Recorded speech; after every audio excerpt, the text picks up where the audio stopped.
fight fans? We are fresh off from the fight of Tommy Fury versus Jake Paul. I am a little late. I had a crazy weekend indeed, but now here I am gonna break it all down to you guys. It was one hell of a fight. I am just as surprised as you guys are. 100%. I'll get into that all in a minute, but yes, guys, one hell of a weekend of fights. It was definitely very entertaining, and Jake Paul and Tommy Fury fight was definitely the talk of it all. It definitely was the main event of it all. It definitely led the way. It was by far the most hyped fight. It was been hyped for quite some time. If you guys remember, prior to this fight coming together, it was supposed to be made a couple of times, fell apart, but here we are. We finally made it happen. The fight finally came through. We finally got to see it, and we definitely all enjoyed it. I know I did. I'm sure you guys did as well, so let's get right into it.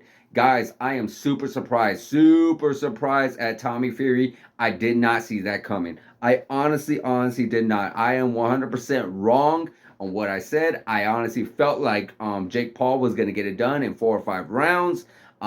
We knew Jake Paul going in this was had much more tougher opposition, but as you were able to look closer, like I did, I was able to look more closely into the background of Jake Paul, the background of Tommy Fury, and then you can kind of see now, little by little, hindsight is 2020, how Tommy Fury was able to possibly get that victory. Now I know in the fight, Jake Paul had mentioned in the post-fight interview that he said that he was a little flat, that he wasn't feeling well, that he actually had a little sickness or whatsoever, or something to that nature.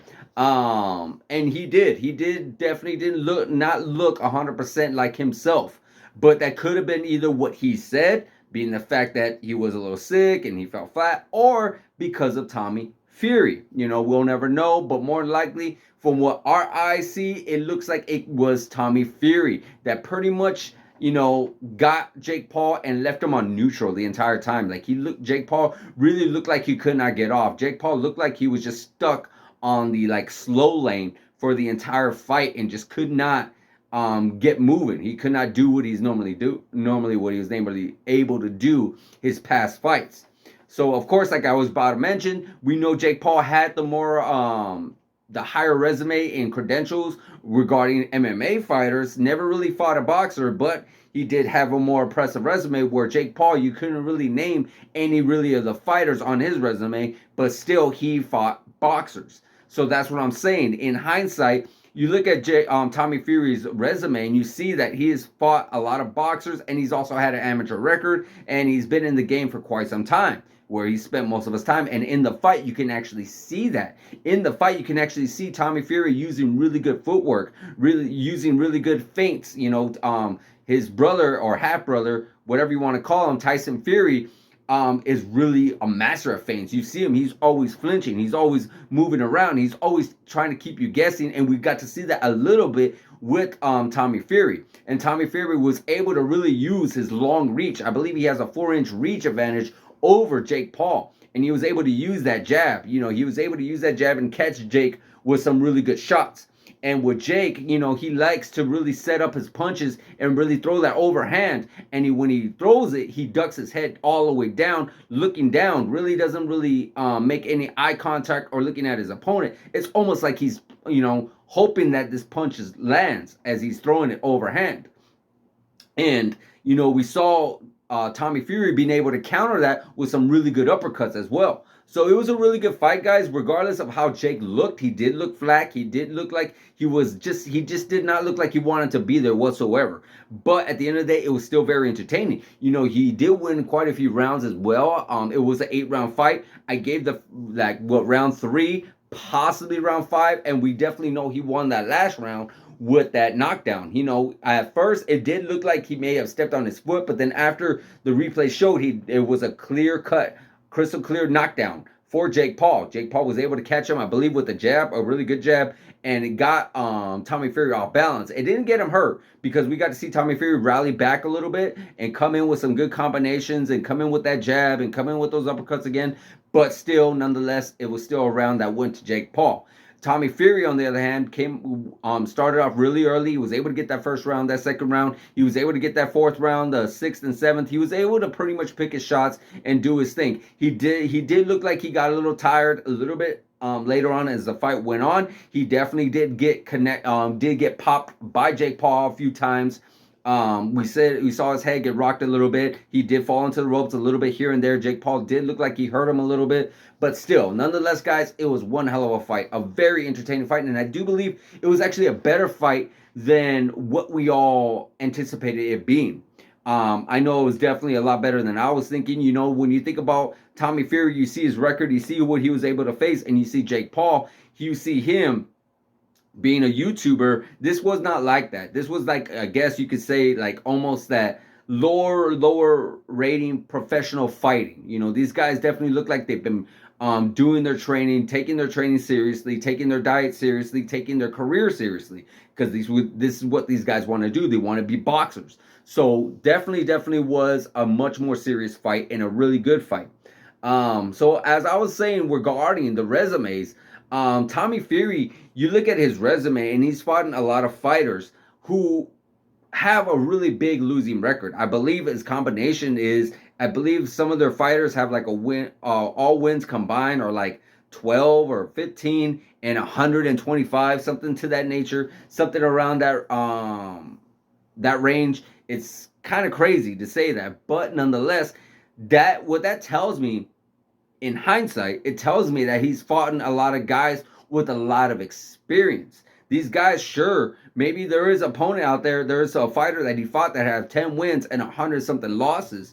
You know, yeah, maybe it's not the best career that he's had, but it just shows that this guy has a lot of in-ring experience, and that was something that Tommy Fury was able to do against. Well, on the other hand, Jake Paul, he's fought a lot of guys who are MMA fighters that, yes, they do train boxing, but they're not training boxing fundamentals. They're not really going with the boxing techniques. They're training with their hands and trying to, you know, do some really good punching combinations, but they're not doing boxing. They're doing MMA boxing, like a Tyron Woodley and like an Anderson Silva, the guys that he went against. You know, they're not doing like an actual boxing match training. They're doing just boxing to get their hands going, to really learn some good combinations and getting their jabs sharp and their power punches sharp. But they're still, when it comes to footwork, which is by far the most important thing in boxing, you know, if you plant your feet, yeah, you can spray and pray and hopefully something lands really good and flush, something that Jake Paul does. Or you could be like Tommy Fury,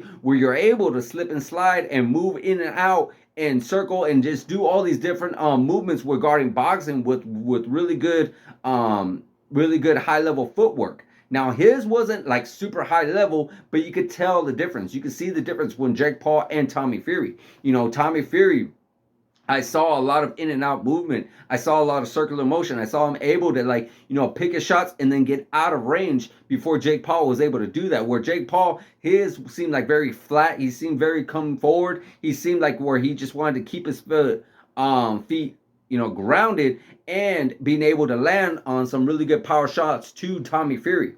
And I think a reason why Jake Paul looks so good in some of his other fights is because he was doing that against other MMA fighters who are not accustomed to boxing footwork, like a Tommy Fury, like an Anderson Silva, regardless of how many training they've done. Still, the footwork is completely different, and that's where we kind of like maybe misjudge Tommy Fury a little bit. And here's another thing.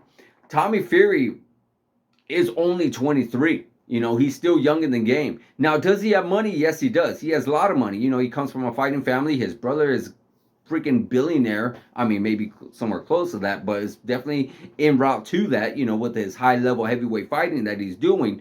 But still, nonetheless, the guy comes from money.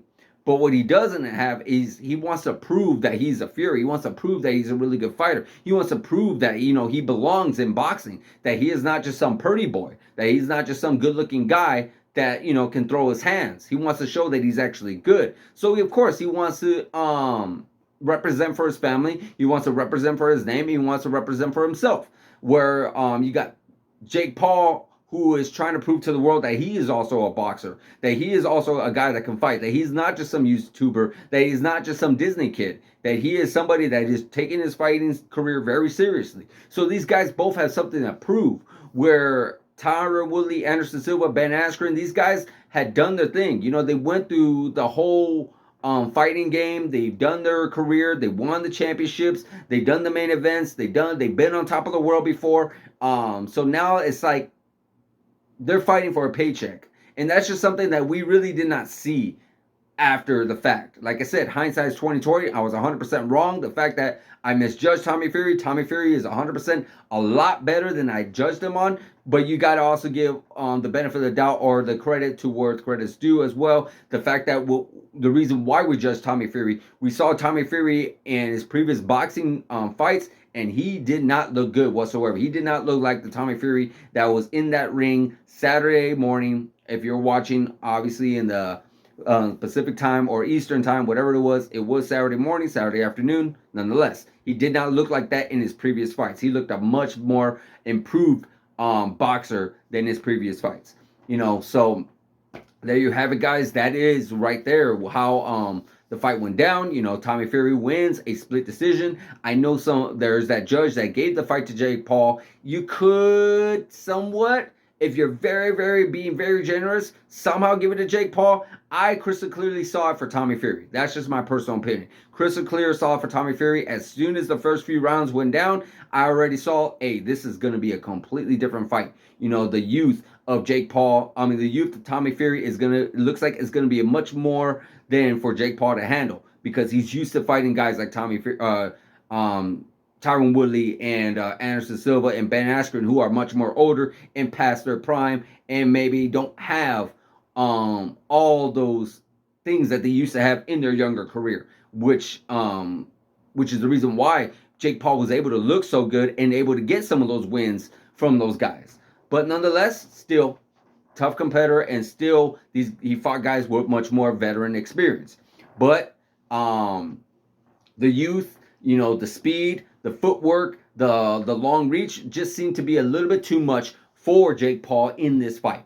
Now, what happens next? Well, they're both talking about rematches. They're both at the press conferences, post-fight press conferences, and they're talking about how they want a rematch. They both talk about how they want to run this one back, because it was a big event and it definitely sold a lot, and it definitely, the who's who was there. You had Mike Tyson there. I believe you had a few other really well-known celebrities within the crowd as well. So yeah, I do feel like a second one will do just as good. You could do that here in the States, or you could do that overseas. Again, one or the other.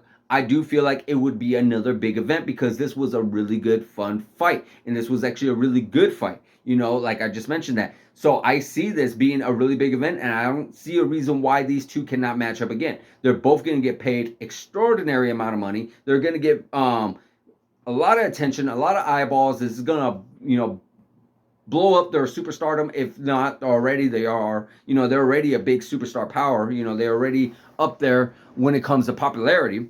But still, nonetheless, I don't see another reason for Jake Paul or Tommy Fury to fight anybody else other than other than each other. I really don't see a reason for them to do that. I would love to see a rematch. Do I see it happening anytime soon? I could definitely see it happening probably summertime for sure, like maybe a June or July. Give this time, get everyone a chance to decompress. Get used to the new. You got Jake Paul, who is coming off this loss. He's probably a little down on himself. He's probably going to look back, and he's probably going to try to go back in the training room and fix the things that he probably wants to fix, and think about, like, hey, I could have done this better, could have done that better. You got Tommy Fury, who is he just had a baby recently. Now he's won this big fight. He's a lot of attention on him, so he's riding high on this. So definitely want to give these guys a chance, to give them a little more time to decompress a little bit. But nonetheless, I am looking forward to that rematch for sure. Now, what happens to Tommy Fury? Like I said, his superstar is gonna blossom more. His superstar power is just gonna get bigger and bigger and bigger. Jake Paul is a big name. He has a big following. He is making a lot of noise within the boxing community. So yes, I can definitely see Tommy Fury's superstar power even growing even more. He's gonna be in a lot of different media outlets, possibly ESPN, possibly different other outlets are going to want to talk to him and do interviews, which is going to make their second fight even more bigger. And he's going to have a much more bigger shoes to fill in now. You got this victory. Now it's time to try to keep that victory. You want to try to win that rematch. You definitely don't want to get comfortable. Some people get comfortable, they win, and then they have a tendency to get just a little bit lazy. But now, let's see what he can do. You never know what can happen. As far as Jake Paul goes, I really don't feel like this dwindled down his star power. It may humble him a little bit because he was always in that talks of possibly fighting Canelo, possibly fighting Canelo. We already knew what would happen if he fought Canelo. I mean, come on, Canelo Alvarez is just light years, far, far, far ahead of Jake Paul. It would just gonna be a complete massacre if that were to ever transpire down the line. Never is gonna happen. As far as him winning a championship one day, it's still possible. He's still very young. He still has a lot more to improve on. That's why I even mentioned this in a previous video, that losses sometimes make you even better fighters, because then you get to look back at the tape like, hey, I need to do this more. I should have done this. I shouldn't have done that. I should have eaten this. I should have done this with my diet. I should have done this with my running. Either way, you get to see all the things that you want to improve on, and you improve on them, and you probably come back even way better than you were if you were to win.